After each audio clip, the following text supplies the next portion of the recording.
நான் ரெகுலரா இன்வெஸ்ட் பண்ணணும்னு நினைக்கிறேன். ஆனா எதுல இன்வெஸ்ட் பண்றது? ஸ்டாக்ஸ்லயா? இல்ல மியூச்சுவல் ஃபண்ட்ஸ்லயா? வணக்கம், நான் ஹேமா அமர்நாத். என்னோட channel name think to rich. Subscribe பண்ணாதவங்க சப்ஸ்கிரைப் பண்ணிட்டு மறக்காம பெல் ஐகானை கிளிக் பண்ணிட்டு அதுல ஆல்ங்கிற ஆப்ஷனை கொடுத்துருங்க. எங்களோட கிளைண்ட் எங்ககிட்ட கேட்டிருந்த கேள்வி இதுதாங்க.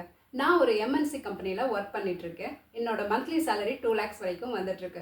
ஆனால் எனக்கு ஸ்டாக்ஸில் இன்வெஸ்ட் பண்ணணுமா இல்லை மியூச்சுவல் ஃபண்ட்ஸில் இன்வெஸ்ட் பண்ணணுமா, இந்த டவுட் எனக்கு இருக்கு அப்படின்னு கேட்டிருந்தாங்க. நிறைய பேருக்கு இந்த டவுட்ஸ் இருக்குங்க. வாங்க இந்த வீடியோவில் நம்ம டீட்டெயிலாக பார்க்கலாம். அதுக்கு முன்னாடி மியூச்சுவல் ஃபண்ட்ஸை பற்றி கிளியராக தெரிஞ்சுக்கிறதுக்கு என்னோட இந்த வீடியோவை பாருங்க. ஸ்டாக்ஸ் அண்ட் ட்ரேடிங்கை பற்றி தெரிஞ்சுக்கிறதுக்கு இந்த 2 வீடியோஸையும் பாருங்க. ஸ்டாக் மார்க்கெட்டில் இன்வெஸ்ட் பண்ணுறது அப்படிங்கிறது நாம் ஒரு அப்ராட் ட்ரிப் போயிட்டு வர்றதுக்கு நாமளே ஓனாக பிளான் பண்ணிக்கிற மாதிரி. நம்ம ஒரு கண்ட்ரிக்கு போயிட்டு வர போகிறோன்னா அதுக்கு முன்னாடியே நாம் ஃப்ளைட் டிக்கெட் புக் பண்ணுறதுலேருந்து, அந்த கண்ட்ரியில் ரூம் புக் பண்ணுறதுலேருந்து, அங்கே சைட் விசிட்டிங் எது எது அப்படிங்கிற அரேஞ்ச் பண்ணுறதுலேருந்து ரிட்டர்ன் வர்ற வரைக்கும் நாம் தான் ஃபுல்லாக நம்ம ஓனாக அதை பிளான் பண்ணிக்கணும். அதில் எவ்வளோ டிஃபிகல்ட்டிஸ் இருக்குன்னு நீங்களே யோசிச்சுக்குங்க. ஆனால் இதுவே நம்ம ஒரு கண்ட்ரிக்கு ரெகுலராக ஒரு 4 முறை போயிட்டு வந்துட்ருக்கோம் அப்படின்னா இதுலேயே நமக்கு ஒரு நல்ல கிளாரிட்டியும் கிடைச்சிரும். இதே மாதிரி தாங்க இந்த ஸ்டாக்ஸில் இன்வெஸ்ட் பண்ணுறது. அதே மியூச்சுவல் ஃபண்ட்ஸ் அப்படிங்கிறது ஒரு டூர் ஆப்ரேட்டர் மூலமாக நம்ம ஃபாரின் ட்ரிப் போயிட்டு வர்ற மாதிரி. இங்கே டிக்கெட் புக் பண்ணுறதுலேருந்து, அங்கே ரூம் புக் பண்ணுறதுலேருந்து, நம்ம சைட் சீயிங்லேருந்து, ரிட்டர்ன் வர்றதுலேருந்து டோட்டலாக அவங்க தான் எல்லாமே அரேஞ்ச் பண்ணி கொடுப்பாங்க. ஸோ மேக்ஸிமம் பார்த்திங்கன்னா இந்த செகண்டாக இருக்கிறது நமக்கு ரொம்ப ஈஸியாக கன்வீனியண்ட்டாக இருக்கும். ஸ்டாக்ஸ்லையா இல்லை மியூச்சுவல் ஃபண்ட்ஸ்லையா எது உங்களுக்கு கன்வீனியண்ட்டாக இருக்கும், எது உங்களுக்கு செட் ஆகும் அப்படிங்கிறது இப்போ நான் கொடுக்க போகிற பாயிண்ட்ஸ்லேருந்தே நீங்கள் தெரிஞ்சுக்கலாம். நம்ம எவ்வளோ ரிஸ்க் எடுக்க முடியுங்கிறத பொறுத்து தான் நம்ம ஸ்டாக்ஸில் இன்வெஸ்ட் பண்ணணுமா இல்லை மியூச்சுவல் ஃபண்ட்ஸில் இன்வெஸ்ட் பண்ண முடியுமா அப்படிங்கிறதே நம்ம பிளான் பண்ண முடியும். ஏஜ் கம்மியாக இருக்கிறவங்க அப்படின்னா நம்ம கொஞ்சம் ரிஸ்க்கும் அதிகமாக எடுக்க முடியும். ஸோ நீங்கள் டைரெக்டாக ஸ்டாக்ஸ்லேயே கொஞ்சம் கொஞ்சமாக இன்வெஸ்ட் பண்ண ஸ்டார்ட் பண்ணலாம்.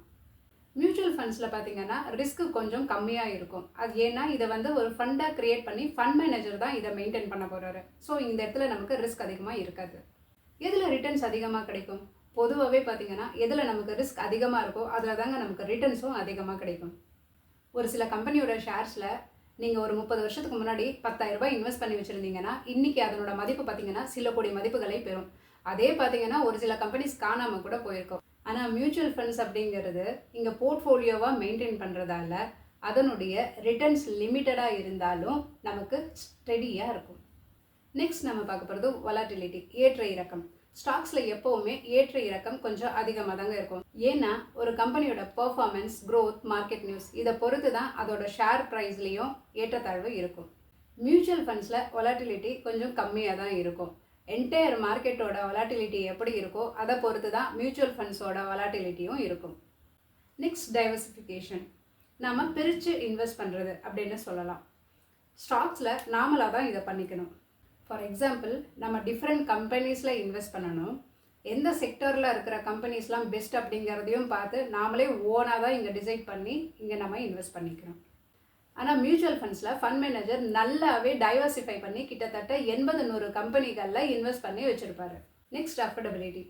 ஷேர்ஸை பை பண்ணுறதுக்கு எல்லாருக்குமே அஃபோர்டபுளாக இருக்காது.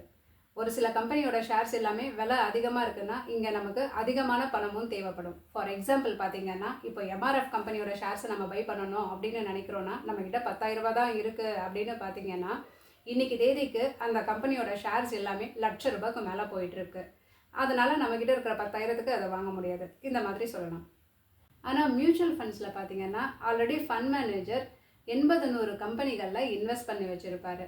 அது நமக்கு யூனிட்ஸாக தான் கொடுக்க போகிறாங்க. அதனால் நம்ம கொடுக்குற 1000 ரூபாய்க்கு அவர் எல்லா கம்பெனிஸ்லேயும் இன்வெஸ்ட் பண்ணுறதால நமக்கு அந்த 1000 ரூபாய்க்கு எல்லா கம்பெனிஸ்லேயும் இன்வெஸ்ட் பண்ண ஒரு ஃபீல் கிடைக்கும். Next averaging.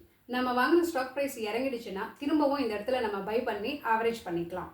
இந்த மாதிரி ஆவரேஜ் பண்ணுறது கொஞ்சம் காம்ப்ளிகேட்டடாக இருக்கும். ஆனால் மியூச்சுவல் ஃபண்ட்ஸில் பார்த்தீங்கன்னா ஃபண்ட் மேனேஜருக்கு டெய்லி பணம் வந்துகிட்டே இருக்கும். அதனால் இங்கே ஸ்டாக்ஸோட ப்ரைஸ் இறங்கினா கூட அந்த ஃபண்ட் மேனேஜர் அதை ஈஸியாக பை பண்ணி இங்கே ஆவரேஜ் பண்ணிவிடுவார். Next knowledge and news. ஷேர்ஸில் இன்வெஸ்ட் பண்ணுறதுக்கும் ட்ரேடிங் பண்ணுறதுக்கும் நமக்கு மார்க்கெட்டோட நாலேஜும் கொஞ்சம் வேணும். அதே மாதிரி மார்க்கெட்டை பற்றி கொஞ்சம் கற்றுக்கவும் செய்யணும். பட் மியூச்சுவல் ஃபண்ட்ஸில் நமக்கு ஓரளவுக்கு புரிதல் இருந்தால் கூட போதும். மார்க்கெட்டை பற்றி நிறைய தெரிஞ்சுக்கணும், கற்றுக்கணும் அப்படிங்கிற அவசியமே நமக்கு கிடையாது. ஏன்னா இங்கே டோட்டலாக ஃபண்ட் மேனேஜர் தான் ஃபுல்லாக பார்த்துக்க போகிறாரு. அடுத்து சார்ஜஸ் அண்ட் ஃபீஸ். நம்ம ஷேர்ஸை பை பண்ணுறதுக்கும் சரி செல் பண்ணுறதுக்கும் சரி இந்த ரெண்டுத்துக்குமே இங்கே நமக்கு சார்ஜஸ் வரும். அதாவது brokerage charges, GST, exchange charges இந்த மாதிரி. இது மட்டும் இல்லாமல் நம்ம டிமேட் அக்கௌண்ட் ஓப்பன் பண்ணணும். இதுக்குன்னு ஏஎம்சியை நாம் இயர்லி கட்டியே தான் ஆகணும். மியூச்சுவல் ஃபண்ட்ஸில் எக்ஸ்பென்ஸ் ரேஷியோ அப்படின்னு எல்லா ஃபண்ட்ஸுக்கும் மியூச்சுவல் ஃபண்ட்ஸ் கம்பெனிஸ் வந்து சார்ஜ் பண்ணுவாங்க. மோஸ்ட்லி மியூச்சுவல் ஃபண்ட்ஸில் என்ட்ரு ஆகிறதுக்கு எந்த சார்ஜஸும் இருக்காது. ஆனால் ஒரு டைம் ஃப்ரேமில் நீங்கள் எக்ஸிட் ஆனீங்கன்னா அதுக்கு மட்டும் எக்ஸிட் லோட் சார்ஜஸ் அப்படின்னு பண்ணுவாங்க. இது வரைக்கும் நான் சொன்ன பாயிண்ட்ஸ் எல்லாம் வச்சு எதில் இன்வெஸ்ட் பண்ணிங்கன்னா உங்களுக்கு பெஸ்ட்டாக இருக்குங்கிறது நீங்களே சூஸ் பண்ணிக்கோங்க. அது உங்களுக்கு ஸ்டாக்ஸாக இருக்கணுமா இல்லை மியூச்சுவல் ஃபண்ட்ஸாக இருக்கட்டுமா அப்படிங்கிறத நீங்கள் தான் செலக்ட் பண்ணிக்கணும். ஸ்டாக்ஸில் இன்வெஸ்ட் பண்ணிங்கன்னா கொஞ்சம் ரிஸ்க் எடுக்கணும், அதுக்கு ஏற்ற மாதிரி ரிட்டர்ன்ஸும் கிடைக்கும். மியூச்சுவல் ஃபண்ட்ஸில் கொஞ்சம் ரிஸ்க் கம்மியாக இருந்தாலும் நமக்கு கொஞ்சம் ஸ்டாண்டர்டாக ஒரு ரிட்டர்ன்ஸ் நமக்கு இதில் கிடைக்கும். தேங்க்யூ.